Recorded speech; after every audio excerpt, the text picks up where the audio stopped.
it looks like we're live again, George. How the heck are you? I am doing great. You look great, you know? Well, That face is looking leaner. And once again, I've been able to maintain my gains for over 2 years. yeah. And I lost 42 pounds, and I take about 30 supplements a day, and it's worked really well. However, the real key was you weren't ready to do it until you were actually ready to do it. Right. It took a little while before you actually got your why in place, why you wanted to get to a healthier place. And I remember that conversation. The gifted hands you have as a chiropractor, they were causing you a little bit of difficulty, weren't they? And to quote David Seaman, pain is a great motivator. Pain is an awesome motivator. And I had conversations with Bob and David and Gray Cook, and that led me down the path. But prior to that, alluding to what Bob had started to say, is you have to have mindset. You have to be in the right frame of mind, and you got to think positive. And there's a great book out there which I own, and I own all the books of his by Napoleon Hill, called Positive Thinking. It's something, you know how much I enjoy helping coach people and getting them to a healthier place. Well, no matter what you want to start in life, you always want to start with the end in mind. What is it you're looking to accomplish? What is that vision? What is that goal? What is it you're trying to do? Without that focus in mind, you will not have the intrinsic motivation that you need to begin a health journey or anything else that you want to do to improve yourself. And once you have that why in place, then you can start putting the action steps together. And you have to have a plan. It needs to be structured, and you have to have the right frame of mind. And you can ask Bob this, and he could testify to this. I just wasn't ready. You have to be ready.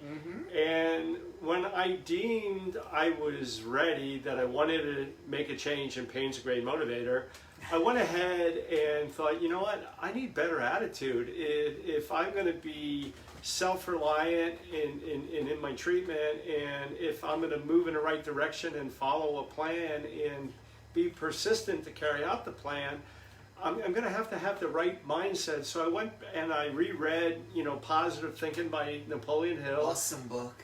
And then I started speaking with, I had a lot of conversations with Bob and, Dr. David Seaman and his book, the Deflame Diet, which is available on Amazon. Sure, and good book. Then I had the opportunity to have some long conversations with Gray Cook, who himself had lost 50 pounds, and he looks great. And he's been able to maintain his gains. And you got to have people that are leaders that are going to help you through it. Well, think about it for a second. Who are the 5 people that you are surrounding yourself with the most, that you're spending the most time with? If they're not lifting you up and helping you to a bigger purpose, to a larger purpose, then you're with the wrong group of people. And the only way you're going to start lifting yourself up and elevating yourself up is to surround yourself with healthy, like-minded individuals. And on that thought process, I happened to have a conversation this morning before I came to work with one of the employees that's doing restorative work at my house where I live. And unfortunately, his girlfriend had some bad health care. Right. And she had carpal tunnel syndrome, and she had went to a provider. And he basically didn't do any lab testing, didn't do an x-ray, he didn't look elsewhere, he didn't do an MRI, he didn't do an EMG or an NCV or even a CPT. He just went ahead and did surgery. So he really circumvented the whole diagnostic process. Conservative care, didn't do appropriate diagnostics. Didn't do any nutrition, didn't even do any prescribed medication like anti-inflammatories. And just think about that in the age of COVID, where it was hard to even see people in the office one-on-one and get appropriate testing done. How much more of a challenge do you think that was for people when things were shut I think down it was like that? a big challenge, and this was a 27-year-old female, healthy female, except she had carpal tunnel, Right. or she thought she had carpal tunnel. It turns out it really wasn't carpal tunnel. What she really had was a problem coming from the base of her cervical spine. It's a little bit of a distance from the wrist, wouldn't you say? Oh yeah, because the surgery failed. She still has the same symptoms, Not- even though she had surgery on both hands. So now Sad. she's got a permanent partial disability because that wasn't the problem to begin with, and they now did an invasive procedure. And how many patients do you actually see that come in with pain down the legs and pain down the extremities, the arms, the fingers, and the problem's somewhere in the neck or the low back or the Correct. mid back? And unfortunate for her, because of the environment, because everything went the way everything is, and you know, today, she trusted this individual, went ahead and had the surgery. Now she's worse off than she was before she went in. And what's her redress? There is none. Where do you go to recover from Right. unnecessary surgery that Right. didn't solve a problem? Where do you go from there? Right. It's rather unfortunate, but I think on the positive end, what she could do some rehab. She could take some supplements. She could, you know, change her diet. I would recommend, in her case, go to D-Flame diet. She's not overweight or anything, but Right. she needs the D-Flame. Obviously, she has Sure. carpal tunnel. Mm-hmm. Take supplements like turmeric, for instance, and that type of thing. And obviously, she has something going on her neck. You know, I mean, she should have some lab tests done, like a C-reactive protein to rate to see if she has inflammation. There's some other tests she can do.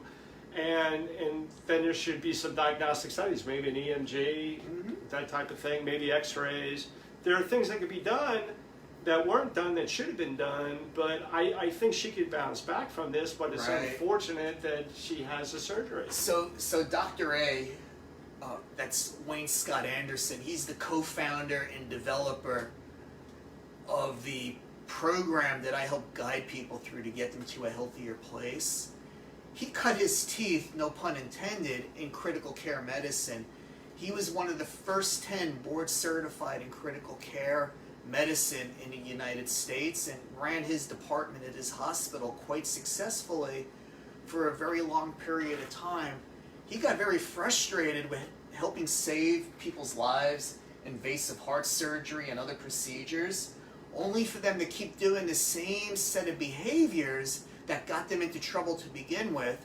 And he decided he wanted to go way upstream and get to people and get them healthy long before they ever had to get to a critical care setup and facility and have that kind of procedure done. How's that for a novel concept of doing Right. no harm? And with this patient and people like that, and people in general that need to lose weight or whatever the case may be, you know, there's a lot about attitude. There's a lot about investigating on your own all the alternatives And listen to that language. and getting a second opinion. And listen to that language for a second. You just called investigating the alternatives, which should be step number one, and yet we call them alternatives. We go right for the surgery and right for the medical model, right for the drugs. Without even a second opinion. And when did that get flipped around? When did we take healthcare and flip it on its head and get into this crisis care mentality that I don't know what happened, but even from a medical perspective, which I'm not a medical practitioner, but I mean, there could have been a prescription for anti-inflammatory meds. Sure. But no, they just went ahead and did the surgery, which was unsuccessful, didn't work, and now she really has no recourse, and she's worse off than she was. But the best she could do is, you know, once again, have a positive attitude and, you know, maybe exercise, do some stretching, rehab as best that she can. Sure. And you are what you eat. Go on a D-Flame diet, D-Flame, take some, you know, supplements that will bring her inflammation That'll down, support it, and sure. some support for circulation and soft tissue regeneration, and just make the best out of it. Yeah. But you are what you eat, and you know, and part of what you eat are supplements. And so if you eat a good diet, you take supplements, you exercise, you have the Hydrate. right attitude, you hydrate. That's all very important. But bringing it back full circle, being grateful, going to bed every night, what are you grateful for? 3 things. Getting out of bed in the morning, being grateful. What are you grateful for? 3 things. Journaling what you're doing and what's working for you, what you want to accomplish. And keep in mind, even if you make a fundamental decision that you want to make a change, it's going to take on average 66 days to install a new habit. So you need to stay with it for about 2 months or so. That learning how to tie that shoelace, you didn't just do it one time and you were done. You did it repeatedly. Brushing your teeth, you did it repeatedly. You don't think about tying your shoe or brushing your teeth now. That's a habit that's fully installed. And sometimes you just need a little bit of help guiding you through that process, because it takes an awful lot of willpower to get 66 days under your belt. And most of us, let's face it, we're lucky if we have 3 weeks worth of willpower in us. Well, it takes 3 days to feel improvement. It takes 3 weeks to feel a significant impact. But as Bob has said, it takes months to create, a new motor pattern, a new habit, a new reflex. So it's patience, having the right attitude, being self-reliant, participating in your own health care and your own wellness. I mean, wellness is key, and you have to be ready to be well, and you got to be ready to participate in your wellness. And it does take work, and that's why we do everything and make little habits in bite-sized pieces, because once those habits are installed and you're running on autopilot, trust me, life is different.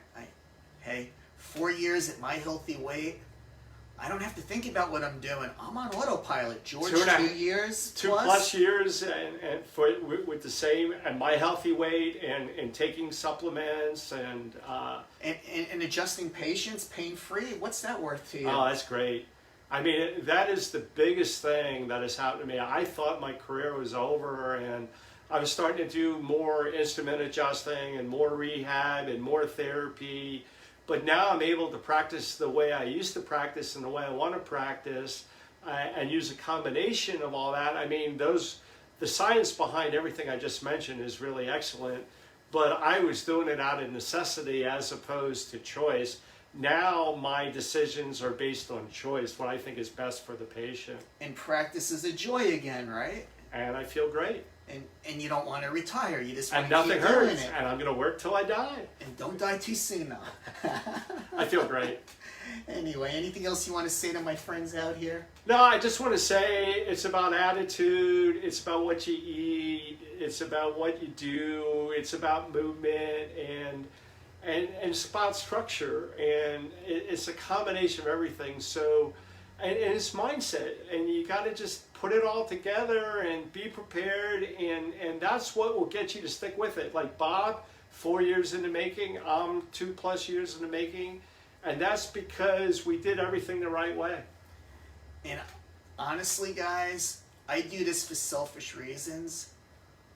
When you reach one and teach one, not only are you helping somebody else get to a healthier place, but it's reinforcing those same habits in me. So it's a win-win, and I want to keep winning.